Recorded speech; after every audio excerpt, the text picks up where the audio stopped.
बिस्मिल्लाहिर्रहमानिर्रहीम। अस्सलाम वालेकुम स्टूडेंट्स। अच्छा, हमारे मैंने आपको बताया था कि दो टॉपिक रहते हैं सिर्फ, कि एक गैमा फंक्शन और एक बीटा फंक्शन, और इनको दोनों को हमने इतना ज़्यादा डिटेल में नहीं करना, मतलब कि जस्ट इसकी डेफिनेशन और इसकी कोई एग्जांपल्स वगैरह या इसकी प्रॉपर्टीज़ वगैरह इसको थोड़ा सा देखना है, ज़्यादा डिटेल में नहीं इनको करना, ठीक है। तो आज तो हम लोग कर लेंगे ये गैमा फंक्शन, और फिर आज के बाद नेक्स्ट वीक तो आपको पता है ईद की वजह से ऑफ होगा, तो जो उससे नेक्स्ट वीक है वो 3 लेक्चर हमारे बचेंगे, 48 लेक्चर पूरे करने। तो उस एक लेक्चर में मैं करवा दूंगा आपको बीटा फंक्शन, फिर रह जाएंगे 2 लेक्चर। एक लेक्चर में मैं आपको जो प्रीवियस पिछले साल पेपर आया था, मतलब कि फाइनल का रियल एनालिसिस 2 का, वो मैंने संभाल के रखा हुआ है। तो एक दिन मैं वो उसका जो पेपर है वो आपको ऑब्जेक्टिव करवा दूंगा और दूसरे दिन मैं उसका सब्जेक्टिव करवा दूंगा, ठीक है। और पेपर का क्योंकि जो पास होता है बाज़ दफ़ा वो मतलब कि यूनिवर्सिटी चेंज नहीं करती, पेपर सेटर अगर उसी बंदे को मिल जाता है तो उसमें से आने के भी चांसेस होते हैं। तो इस तरीके से जब 48 लेक्चर पूरे हो जाएंगे फिर आप लोग फ्री हो, फिर आप अपनी तैयारी करना, ठीक है। तो गैमा फंक्शन, एक तो आपने कुछ प्रॉपर्टीज़ मैंने आपको करवाए, आपने असाइनमेंट जो लिखी है वो भी ठीक है, आप उसको भी रीड कर लें। तो ये थोड़ी सी मेरे पास भी है, ये थ्योरी सेम एक जैसी है, लेकिन आप इनको कंपेयर करके ये सारे नोट्स कर लेना तैयार। तो सबसे पहले गैमा फंक्शन, जैसे लप्लास ने हमने पढ़ा कि लप्लास की एक डेफिनेशन होती है मैथमेटिकली, इसी तरीके से गैमा फंक्शन की भी एक डेफिनेशन होती है मैथमेटिकली। अब कहते हैं कि if n greater than 0 the gamma function, ये सिंबल है गैमा फंक्शन का, कि ऐसे वाले से हम इसको शो करते हैं। कुछ लोग इस सिंबल को इधर ऐसे लाइन लगा देते हैं, वो गलत है। गैमा फंक्शन का सिंबल जस्ट ये होता है, is defined by mathematically the improper integral, के मतलब ये इम्प्रॉपर इंटीग्रल होता है, और ये किसके इक्वल होता है कि गैमा इंटू ये जो है ना, गैमा इंटू ये एन है, ये आपको थोड़ा सा जो मिसप्रिंट लग रहा है ना, जो एन है, ठीक है, कि gamma into n is equal to 0 to infinity x की पावर n माइनस 1 ई की power minus x d x. अच्छा, फिर इसको कुछ लोग डिफरेंट से भी मतलब के फंक्शन से भी लिख लेते हैं। फ़र्ज करो कि अगर इधर आप गैमा इंटू इधर आप x लिख ले, इधर आप z लिख लेते हो, तो फिर n की जगह इधर भी z लिख देना। अगर इधर आप t लिख देते हो फिर इधर भी t, मतलब ये वेरिएबल है, या जैसे मर्जी चेंज हो सकते हैं, लेकिन बेसिक डेफिनेशन जो है यही रहेगी, ठीक है, कि x की पावर n माइनस 1 ई की पावर माइनस एक्स। फिर कहता है कि जी दिस इंटीग्रल कन्वर्ज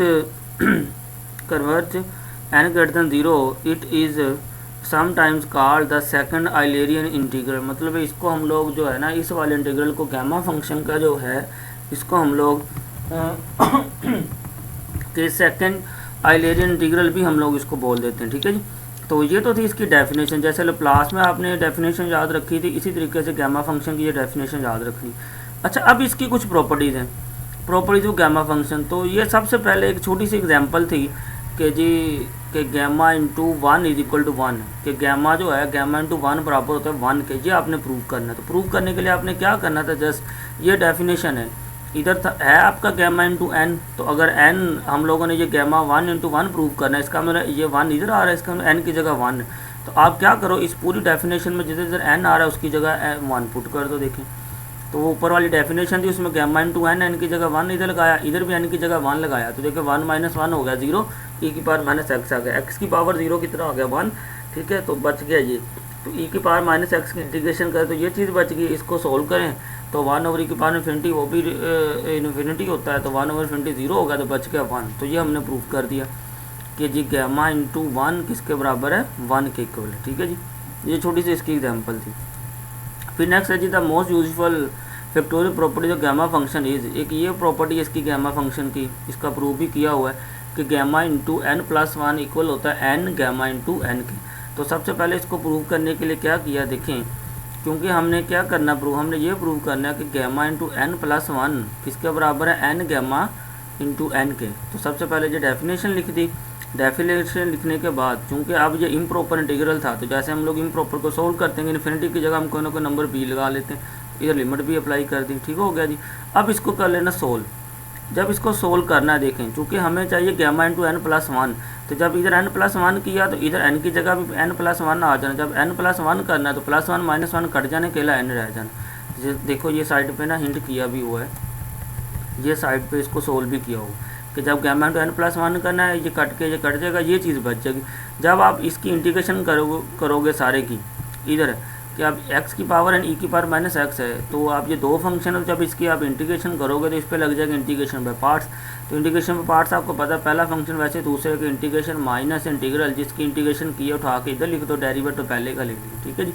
इसको किया सिंप्लीफाई, सिंप्लीफाई करने के बाद आप लोग नोट करें ये जो फैक्टर है ये वाला ये तो हो जाएगा 0, आप इसमें पुट करके देख लेना, बाकी बच गया ये n, और ये जो सारा है आप नोट करें ये सारा डेफिनेशन किसकी बन रही है, ये वाली 0 to इन्फिनिटी e की पावर माइनस एक्स की पावर n माइनस 1 dx, तो ये सारे की सारी की डेफिनेशन बन रही है गैमा इंटू एन की। तो ये हमारे पास प्रूफ हो गया कि जी गैमा इंटू एन प्लस 1 बराबर होता है n into gamma into n. ये वेरी वेरी इंपॉर्टेंट प्रॉपर्टी है, ठीक है।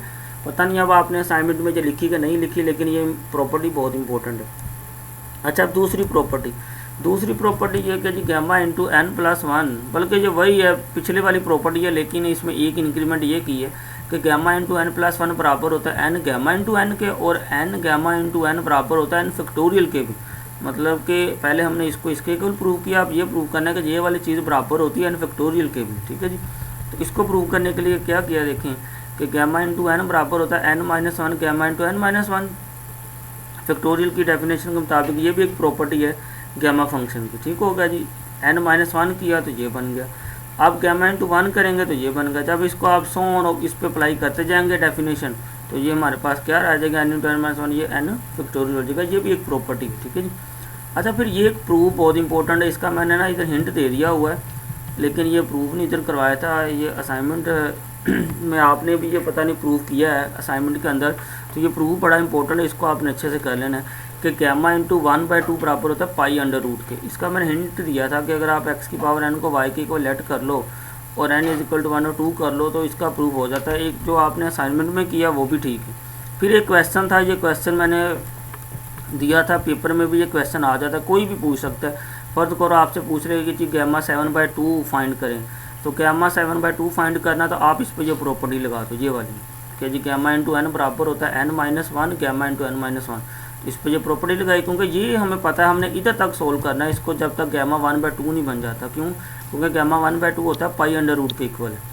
तो इधर तक आपने इसको सोल्व करते जाना। देखें, जब इसको प्रॉपर्टी लगाई पहली दफ़ा ये बन गया, फिर गैमा इंटू 5/2 पे फिर प्रॉपर्टी लगाई, फिर ये बन गया, 3/2 पे फिर प्रॉपर्टी लगाई, फिर बन गया 1/2।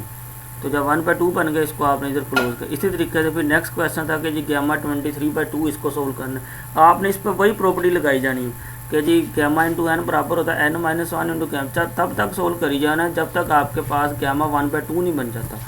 तो ये प्रॉपर्टी लगाई जानी और तब तक लगाई जानी जब तक आपके पास गैमा 1/2 नहीं बन जाता। क्योंकि गैमा 1/2 किसके बराबर था, पाई अंडर रूट। उसकी जगह पाई अंडर लिख दोगे, फिर ये क्वेश्चन सोल्व हो जाएगा। ठीक है, ये एग्जाम्पल ऐसे गैमा फंक्शन की ना आ जाती है प्रूव करने के लिए। अच्छा जी, एक तो ये एग्जाम्पल देख जो छोटी सी जैसे ये मैंने करवाई हुई है कि गैमा 23/2 इस पे आप लगाते जाओगे। फिर ये है कि show that gamma 1/2 is equal to pi under root. इसका ये प्रूफ था, इसका ये हिंट दिया हुआ है। ठीक है, आप इसको जो आपने असाइनमेंट मुझे सबमिट करवाई ना उसके अंदर भी ये डिफरेंट वे से हो जाता है। ज़रूरी नहीं कि आपने इस वे से ही प्रूव करना है, तो ये इसका डिफरेंट वे से प्रूव हो जाता है। तो आपने जो असाइनमेंट मुझे जमा करवाई है आप उससे भी इसका कर सकते हो। ठीक है, और दूसरा आपने क्या करना है कि ये तो मैंने करवा दिया है ना गैमा फंक्शन इधर से जितना भी है।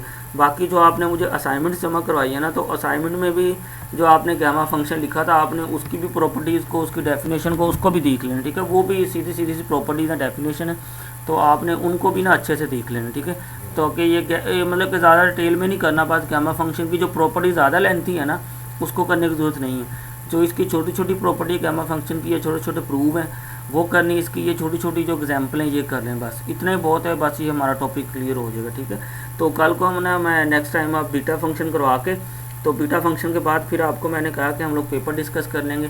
पहले आपको मैं एक दिन में ऑब्जेक्टिव सोल्व करवा दूंगा जो ऑब्जेक्टिव आया था, और बता भी दूंगा कि ऑब्जेक्टिव बनने कैसे कैसे।